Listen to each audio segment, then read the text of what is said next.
রান্না হলো না? সকাল থেকে কি করলি শুনি? একটা কাজও তো করিসনি।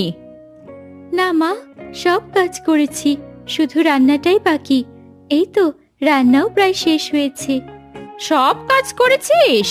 তাহলে ঘরের দাওয়ায় যে কাপড়গুলো রাখা আছে সেগুলো কি তোর মরা মা এসে ধুয়ে যাবে? তোর বাপও মরলো, সব আপদও জুটেছে আমার কপালে। তা কেন মা, আমি রান্না শেষ করেই ধুয়ে দেব। এক হাতে সব সামলাতে হিমশিম খেয়ে যাই।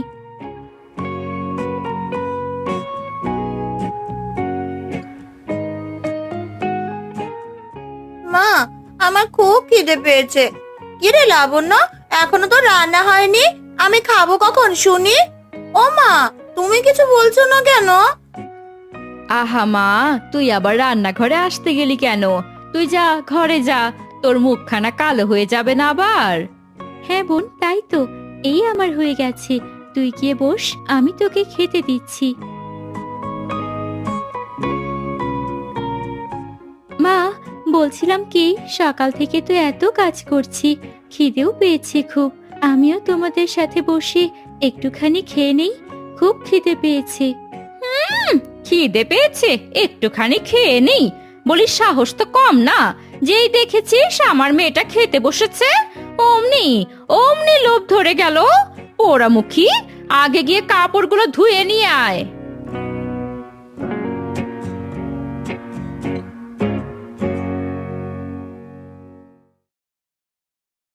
কি রে লাবণ্য, কাপড় ধুচ্ছিস বুঝি? তা তোর গায়ে জোর নেই বুঝি? শরীরটা যে আর চলছে না গো চাচি। নিশ্চয়ই সকাল থেকে কিচ্ছু খাসনি। কত সুন্দর মুখখানা, শুকিয়ে গেছে একেবারে। ঠিক বলেছেন ভাবি, লাবণ্যর মতন মেয়ে গ্রামে দুখানা আর নেই।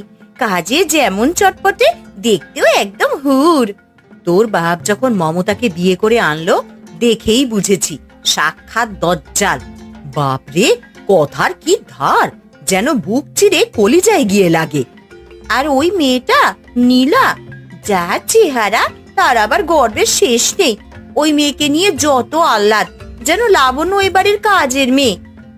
এইভাবে বলো না চাচি, মা আমায় বোনের তুলনায় একটু কম ভালোবাসে, তবে মা খারাপ নয়। তুই একদম মাটির মানুষ রে, তোর জন্য দোয়া করি রে মা। যার ঘরের বউ হয়ে যাবি, তারা যেন তোকে আদর যত্নে রাখে। ভাবি, চলুন।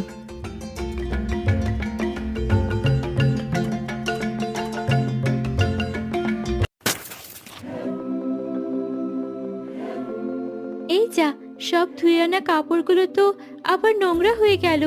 আরে, আপনি